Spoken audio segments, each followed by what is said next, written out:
KPK keberatan melaksanakan tindakan korektif Ombudsman terkait dugaan maladministrasi dalam tes wawasan kebangsaan KPK. Bagaimana titik temu dari polemik tes kepegawaian KPK? Bagaimana pula fokus utama pemberantasan korupsi agar tidak terganggu? Kita bahas bersama Wakil Ketua KPK Nurul Gufron. Pak Nurul Gufron, selamat malam. Selamat malam, Mbak. Sehat Pak Nurul? Alhamdulillah sudah sehat habis dari COVID. Sudah sembuh ya Pak ya? Alhamdulillah kalau sudah sehat.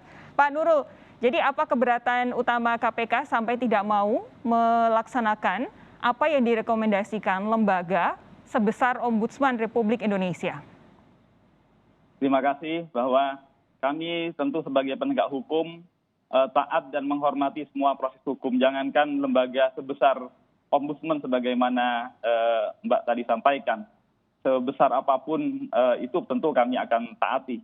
Tapi yang perlu publik ketahui bahwa sekali lagi keberatan itu adalah hak prosedural yang diberi pintu oleh peraturan Ombudsman sendiri, peraturan nomor 48 tahun 2020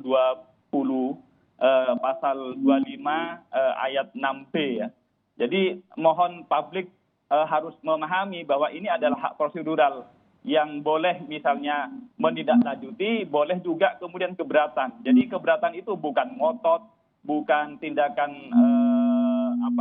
non prosedur atau melanggar hukum, bukan. Jadi seperti kita mau di perempatan jalan, mau ke kanan, ke kiri, itu diperbolehkan oleh hukum, termasuk juga keberatan itu hal yang lumrah. Itu tolong dipahami, tidak dijadikan sebagai dianggap KPK melanggar hukum ataupun ngotot. Itu yang penting. Masuk kepada alasan KPK, tentu begini ya.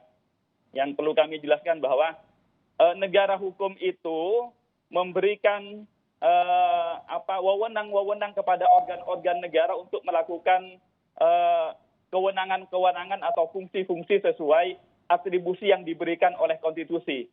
Dalam hal ini, kewenangan untuk mengawasi dalam perspektif administrasi memang dalam Undang-Undang 37 2008 diberikan kepada Ombudsman. Tetapi harus juga paham bahwa dalam negara hukum itu selain negara memberikan atribusi kepada masing-masing lembaga negara, tetapi tiap lembaga negara harus sadar bahwa ada batasan masing-masing wewenangannya, ada check and balance. Itu yang kemudian dalam pasal 9 Undang-Undang 37 2008 ditegaskan bahwa wewenang dalam melaksanakan wewenangnya, Ombudsman tidak boleh memasuki kewenangan Mahkamah Agung. Sebagaimana diketahui, Ombudsman telah melakukan pemeriksaan atas pengaduan dugaan maladministrasi atas proses alih status pegawai KPK ke ASN. Dan sebagaimana sudah diumumkan oleh Ombudsman, menemukan dalam 3 tahap, yaitu pada proses pembentukan Perkom 1 2008, pada proses pelaksanaan TWK, dan pada proses penetapan hasilnya. Dalam proses pembentukan peraturan perundang-undangan, sekali lagi, itu adalah wilayahnya Mahkamah Agung yang tidak boleh dilanggar dan kemudian dimasuki oleh siapapun. Lembaga negara itu tidak boleh kemudian saling masuk pada kewenangannya wewenang lembaga lain. Ini bukan hanya di Ombudsman Indonesia, tapi di seluruh dunia itu dihormati itu. Pak Nurul, apakah Anda mau bilang bahwa Ombudsman tidak profesional karena mengeluarkan rekomendasi yang meminta KPK untuk memperbaiki maladministrasinya terkait dengan 75 pegawai? Kami orang hukum tidak bilang profesional ya, tetapi tidak memiliki wewenang. Jadi lembaga itu untuk kemudian melakukan tugas dan fungsinya, yang pertama dan utama memiliki kewenangan formil. Kewenangan untuk melakukan tugas-tugas pemeriksaan itu. Misalnya saya ya, misalnya kemudian menyatakan, oh Mbak ini COVID, padahal saya bukan dokter. Apakah Mbak percaya pada kompetensi saya yang bukan dokter? Begitupun KPK. KPK mempertanyakan apakah Ombudsman punya wewenang untuk memeriksa, menguji proses pembentukan peraturan termasuk Perkom 1 2021 di KPK. Itu yang tidak dimiliki oleh Ombudsman, dan karenanya kami menyatakan keberatan atas penilaian ada maladministrasi dalam proses pembentukan Perkom itu. Pak Nurul, dalam artikel di koran harian Kompas hari ini, ada sejumlah ahli, ada yang dari kebijakan publik, kemudian dari administrasi negara. Ada pula kita sudah dengar beberapa pernyataan dari ahli tata negara menyatakan bahwa sebaiknya KPK menghargai fungsi dan tugas dari Ombudsman Republik Indonesia. Apa yang bisa Anda tanggapi dari hal ini? Iya, karena kami menghargai Ombudsman, bahwa Ombudsman harus bertindak dan kemudian melaksanakan tugasnya di kewenangannya dia sesuai yang diatribusikan Undang-Undang 37 2008. Kalau tidak, maka sebenarnya Ombudsman sendiri yang kemudian memposisikan diri untuk tidak dapat kami hargai. Kalau kemudian KPK dan juga BKN mempersiapkan jawaban atas apa yang disampaikan oleh Ombudsman, lalu banyak yang menganggap bahwa ini adalah sebuah tindakan melawan atau membangkang apa rekomendasi Ombudsman. Apa yang bisa Pak Nurul sampaikan soal KPK saat ini? Ya, itu yang sama di awal kami sampaikan, bahwa mungkin publik tidak tahu bahwa di undang-undang di peraturan Ombudsman sendiri nomor 48 tahun 2020 itu atas penerimaan LHAP Ombudsman Republik Indonesia, terlapor itu berhak untuk menyatakan keberatan. Jadi KPK, keberatan itu bukan tidak ada dasar hukumnya. Kami menggunakan hak yang diberikan peraturan Ombudsman sendiri. Pak Nurul, tapi ketika ini sudah bergulir, banyak yang memprotes keputusan KPK terkait dengan nasib 75 pegawai itu. Lalu Ombudsman juga sudah mengeluarkan rekomendasi yang seperti ini. Tidakkah KPK menilai bahwa jangan-jangan memang betul ada yang salah, ada yang tidak sesuai dengan prosedur atau mungkin maladministrasi terkait status 75 pegawai KPK ini? Ya, itu kami terbuka untuk kemudian bahwa proses alih status pegawai KPK ke ASN itu kalau memang ada salahnya, silahkan kami tunjukkan kesalahannya, dan kami terbuka untuk kemudian menerima kesalahan itu. Tetapi sekali lagi, pemeriksaannya itu tentu oleh lembaga yang berwenang. Kalau memang misalnya mau melaksanakan tugas untuk, ini perkomnya salah, silahkan. Asalkan lembaga yang berwenang, yaitu Mahkamah Agung. Kalau misalnya pelaksanaan penetapannya salah, silahkan, tapi lembaga yang berwenang. Kalau lembaga tidak berwenang, ya seperti Anda misalnya ya, sekali lagi saya judge misalnya, Anda sakit kanker. Ini Pak Gufron bisa dipercaya tidak? Begitu maksud saya. Jadi harus lembaga yang berwenang, karena ini negara hukum. Saya mengutip pernyataan dari Guru Besar Administrasi Negara Universitas Indonesia, Eko Prasojo, yang menyatakan bahwa pemeriksaan yang dilakukan Ombudsman Republik Indonesia sudah sesuai dengan peraturan yang berlaku. Artinya apa yang dilakukan Ombudsman ini dapat dukungan oleh beberapa pihak. KPK tidak merasa bahwa apa yang dilakukan oleh KPK ini justru mendatangkan sorotan tersendiri untuk KPK, Pak? Bagi kami, semua kebijakan publik itu berhak untuk kemudian disoroti, dikritik, dan kemudian diberi masukan. Saya terbuka saja. Jadi mohon para komentator, para pakar bisa baca di pasal 9 Undang-Undang 37 2008 bahwa sekali lagi Ombudsman dilarang untuk memasuki wilayah kewenangan peradilan. Dalam hal ini untuk menguji peraturan Komisi KPK nomor 1 2021, dimanapun dan kepada siapapun pakar, saya yakin mereka paham bahwa kewenangan itu ada di Mahkamah Agung. Dan sampai saat ini mohon dipahami, pelapor itu melaporkan KPK bukan hanya di Ombudsman, tapi juga di Mahkamah Agung. Mohon dicek ya, tanggal 16 Mei 2021. Okay. Jadi status sengketa tentang Perkom itu sendiri saat ini sedang diperiksa dan diadili di Mahkamah Agung. Kalau kemudian ada dua lembaga yang mengeluarkan putusan, tentu kemudian apa yang terjadi? Ada ketidakpastian hukum. Malah masyarakat akan bingung, ini sebenarnya mana yang kemudian yang benar. Pak Nurul, begini, ini kan kemarin beberapa saat yang lalu kita baca setelah Ombudsman mengeluarkan rekomendasinya bahwa KPK mempersiapkan jawaban, BKN juga. Artinya ada koordinasi antara KPK dengan BKN untuk memberikan jawaban atas apa yang direkomendasikan Ombudsman. Sebenarnya apa yang direkomendasikan Ombudsman ini kan sama dengan pernyataan Pak Jokowi beberapa saat yang lalu. 75 pegawai ini jangan sampai kemudian dibebas tugaskan atau bahkan mungkin dilepaskan sepenuhnya dari KPK. Bukankah itu justru apa yang Ombudsman lakukan sebenarnya senapas dengan apa yang dinyatakan oleh Presiden Jokowi? Ya, kami juga senafas dengan itu bahwa arahan Presiden pada tanggal 17 Mei itu kemudian kami tindak lanjuti pada saat rakor di BKN, 5 lembaga, Kemenkumham, Kemenpan RB, KSN, LAN, BKN, dan KPK. Itu Hasilnya? adalah untuk menindaklanjuti arahan Presiden.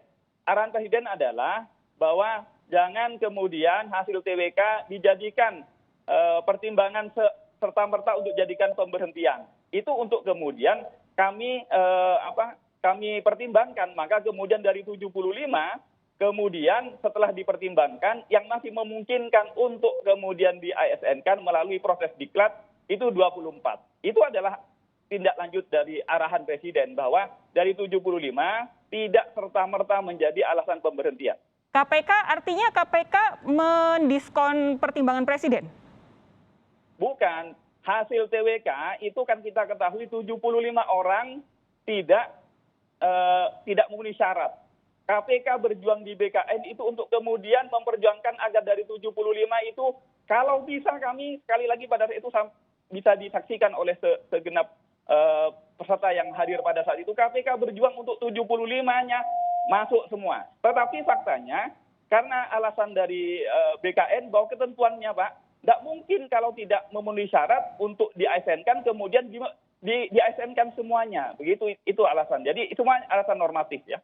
Bukan Tapi alasan Pak Nurul paham dong saat ini gambaran yang beredar di tengah masyarakat karena apa yang disampaikan oleh Pak Jokowi seperti itu, apa yang direkomendasikan oleh Ombudsman seperti itu. Saat ini respons KPK dan BKN adalah kekeh untuk tidak memasukkan 75 pegawai ini kembali ke KPK. Apakah ini betul-betul sudah harga mati begitu bahwa 75 pegawai ini tidak akan bisa masuk lagi ke KPK? Sekarang hitungannya bukan 75 ya, sekarang sekitar 56. Karena sekali lagi sudah setelah kami rakor di BKN itu kemudian 56 ya? Ya, sudah 56. Jadi jadi prinsipnya begini, kami ini penegak hukum. Asalkan secara normatif dimungkinkan, dibolehkan, tentu kami akan melakukan secara norma. Gitu. Saat ini saya sudah terhubung dengan ahli hukum tata negara Ferry Amsari dari Universitas Andalas. Bung Ferry, selamat malam. Anda sudah mendengar pernyataan dari Pak Nurul Gufron baru saja. Apa yang bisa Anda sampaikan? Ya, pertama Pak Nurul Gufron jangan berkilah juga bahwa problematika itu diketahui publik terkait dengan TWK itu soal tidak taat administrasi dan tidak sesuai dengan ketentuan undang-undang. Pak Nurul Gufron tadi menyampaikan bahwa beliau itu aparat penegak hukum. Kalau aparat penegak hukum, kenapa melakukan kontrak dengan BKN dengan tanggal yang dimundurkan? Itu kan pelanggaran hukum. Ya. Bahkan dapat diduga telah terjadi hal yang potensial tindak pidana. Kalau kemudian pemunduran tanggal kontrak dengan BKN itu berkaitan dengan kepentingan tertentu, apalagi mendapatkan kickback berupa keuntungan finansial. Jadi banyak hal yang saya bisa lihat ya. Kalau dari pernyataan KPK, sekarang ini KPK itu coba berkilah bahwa mereka tidak melakukan maladministrasi. Tapi Ombudsman lah yang padahal kalau kita lihat pernyataan itu sangat brutal. Pimpinan KPK belum baca Undang-Undang 2008 tentang Ombudsman RI itu, di mana pimpinan itu berwenang salah satunya melakukan klarifikasi. Yang dibaca oleh pimpinan KPK ya, hanya peraturan Polri nomor 48 ya, yang menyatakan klarifikasi dilakukan oleh asisten gitu ya. Padahal di dalam undang-undang dikatakan dalam menjalankan kewenangannya Ombudsman RI dibantu oleh asisten. Jadi secara ilmu perundang-undangan kalau pimpinan melakukan tugas dan kewenangannya boleh. Kalau dibantu asisten juga boleh. Nah, pimpinan KPK memaknai bahwa ini pelanggaran administrasi.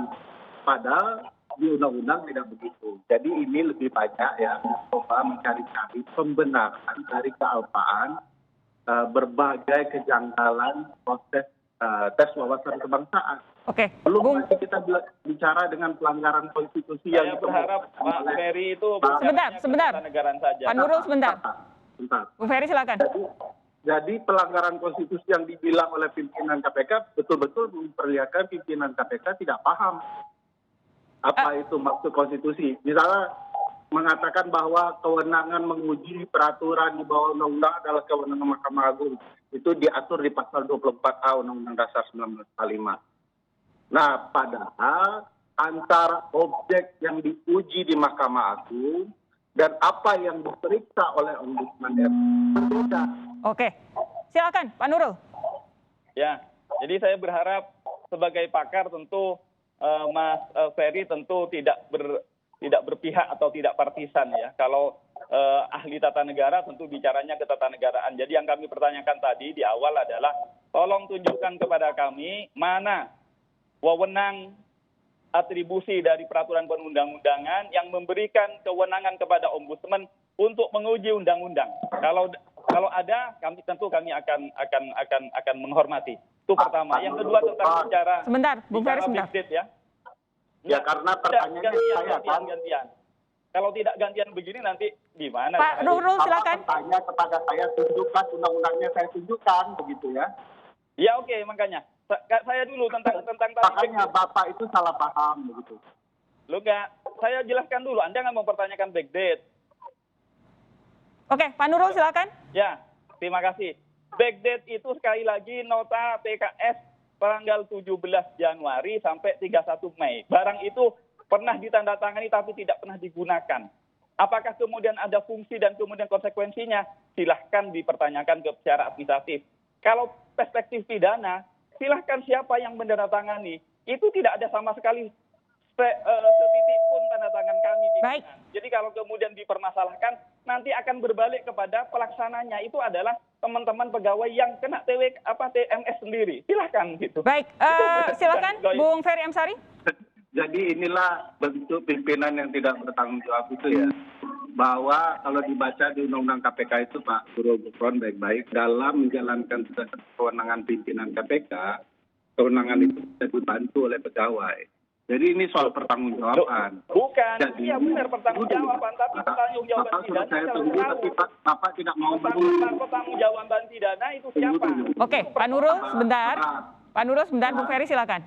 Yang jelas di KPK dalam terkait dengan TWK itu ada backdash. Siapapun yang melakukan itu melanggar. Ya, itu ditemukan oleh kami berharap sekali lagi mau Pak Ferry pimpinan mau pegawai ya. Pak Nurul sebentar. Tadi Anda sudah saya beri kesempatan. Saya mau dengar Pak Ferry dulu. Salah, ya. Itu salah. Jadi dasar kontrak penyelenggaraan TWK itu backdash salah.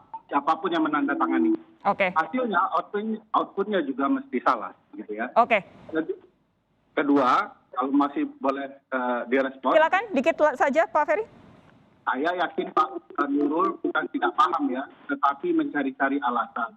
Jelas maksud dari Ombudsman RI itu bukan judicial review. Judicial review itu berupaya membatalkan peraturan di bawah terhadap undang-undang di Mahkamah Agung. Yang dilakukan oleh Ombudsman RI, apakah prosedur itu sesuai dengan ketentuan undang-undang atau tidak? Nah, ini apa kamarnya berbeda?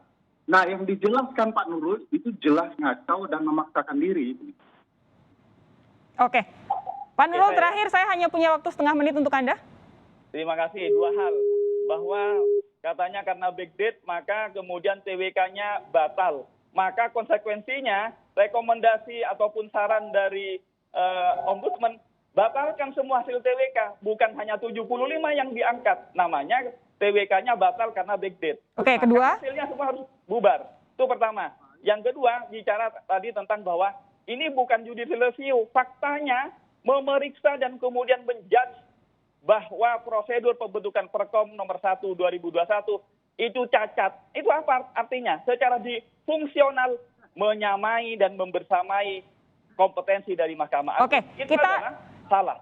Oke, kita harus selesaikan segmen ini. Boleh saya potong dengan satu kalimat saja. Silakan, satu kalimat saja janjinya. Bahwa itu jelas disebut prosedur.